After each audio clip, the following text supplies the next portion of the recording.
There are tons of games that offer you choices in the gameplay, but most of them give you very clear black and white choices throughout. There are, however, a select few that manage to make just about every decision you make a gray one.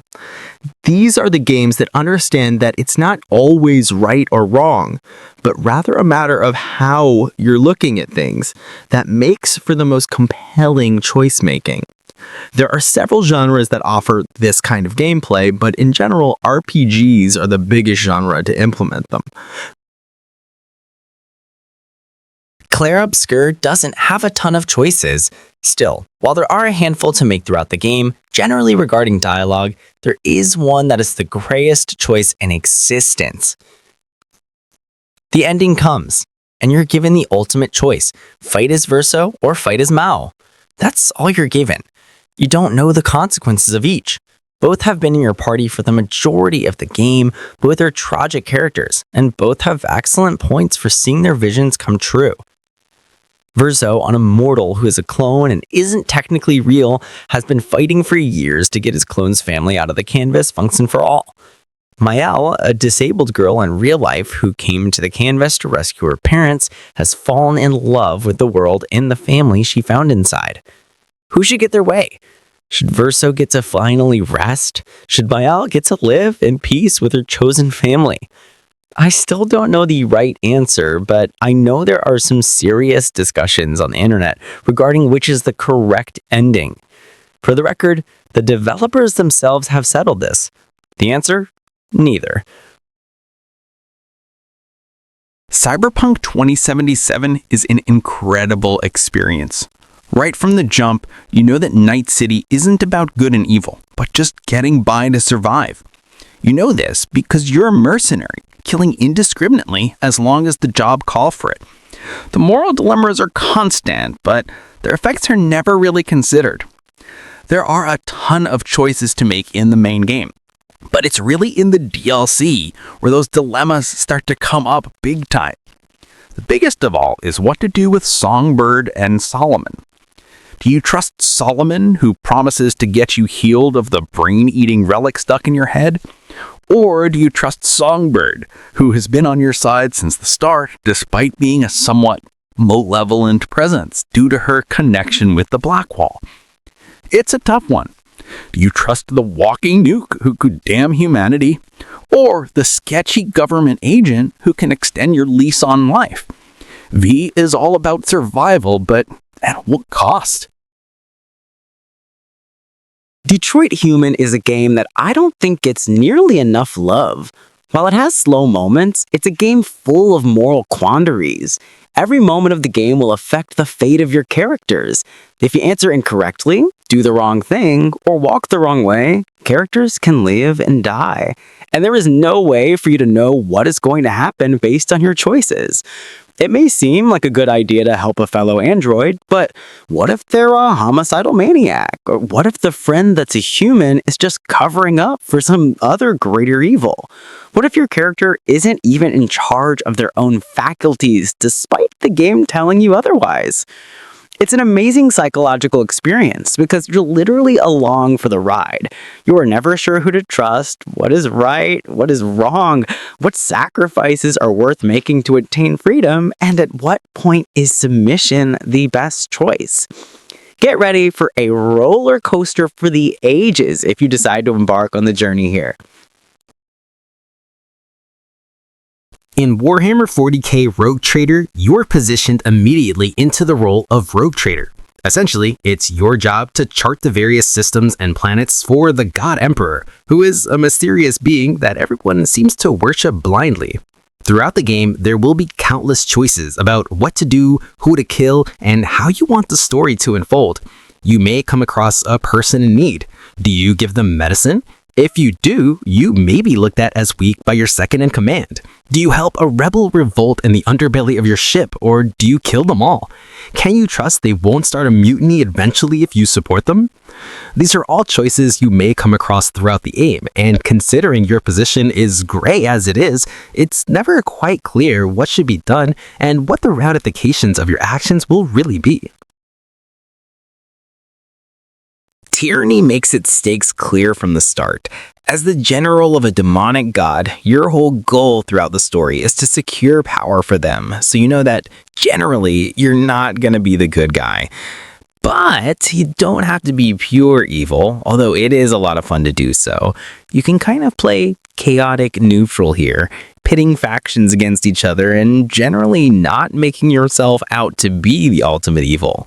That may be evil in itself, as you can manipulate just everyone in the game, but you can keep things from going too far into all-out evil territory, with careful dialogue choices and decisions in handling the events that take place in the game.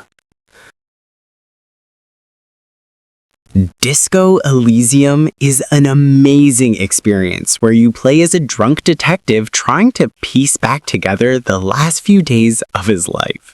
From everyone's reaction to you, it's pretty clear you're not the best person, and the choices you have throughout the game reflect that. You rarely get a chance to be all that good in this game, and all of your dialogue choices will affect the world in some way. You generally don't care for much besides figuring out just what your place in the world is, and there are tons of opportunities to just let bad things happen and not involve yourself in other affairs. There is a nonchalant energy to many of the conversations, and although the situations are serious, you, as a character, are not.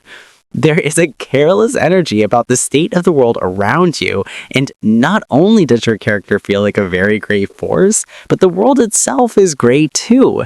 It makes Disco Elysium one of the more unique games out there and well worth experiencing. Dragon Age Origins starts out in an extremely dark fashion. After your chosen prologue, you join the Grey Wardens. Immediately, one of your fellow recruits dies from a ritual and another tries to run away and is killed for doing so. Are you really with the good guys here? Well, that's up for debate. Time and time again throughout your journey to defeat the Archfiend and stop the Darkspawn invasion. This game is simply brilliant because it makes you truly consider what to do at every juncture.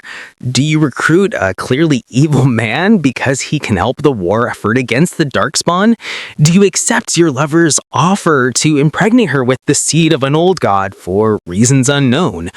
Do you let a cult run wild with what they believe to be an old god reincarnated?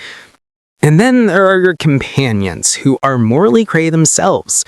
One of my favorites is a literal assassin, and yet I was compelled to appease him to keep him in my party because I knew I'd need him to survive the final battle. These choices pop up constantly during the game, and there is never a choice that ever feels set in stone on the black or white side.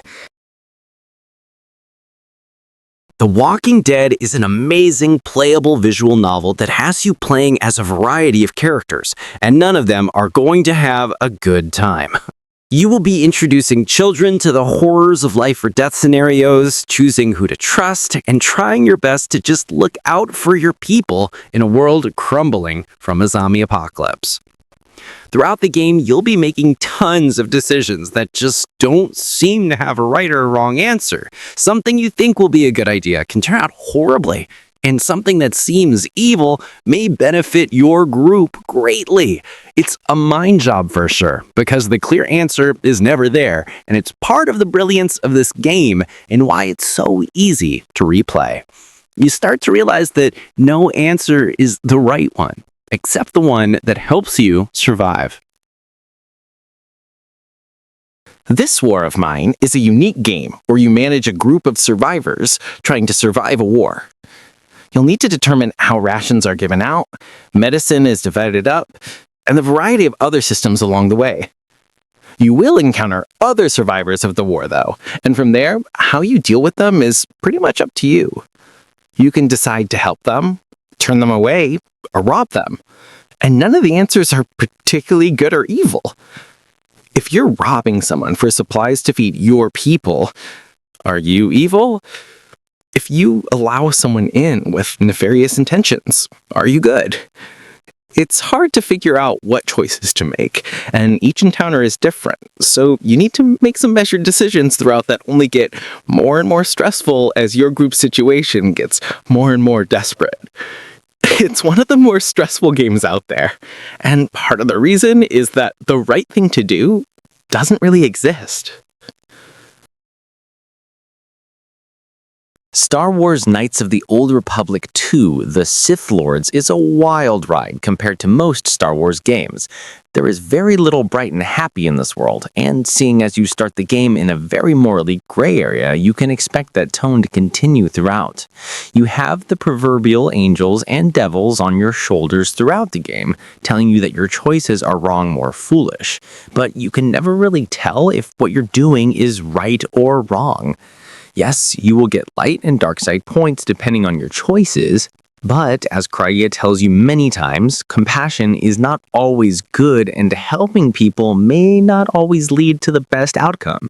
It's a fascinating experience as you can often be lectured on things you choose to do by your party members, and it feels like you're being closely watched by an unseen force, which is something most games do not manage to achieve. There are a ton of choices in this game, and while some may seem like the obvious good thing, there are always interesting consequences of what you do, showing that there is more nuance in the Force than most games or movies would have you believe.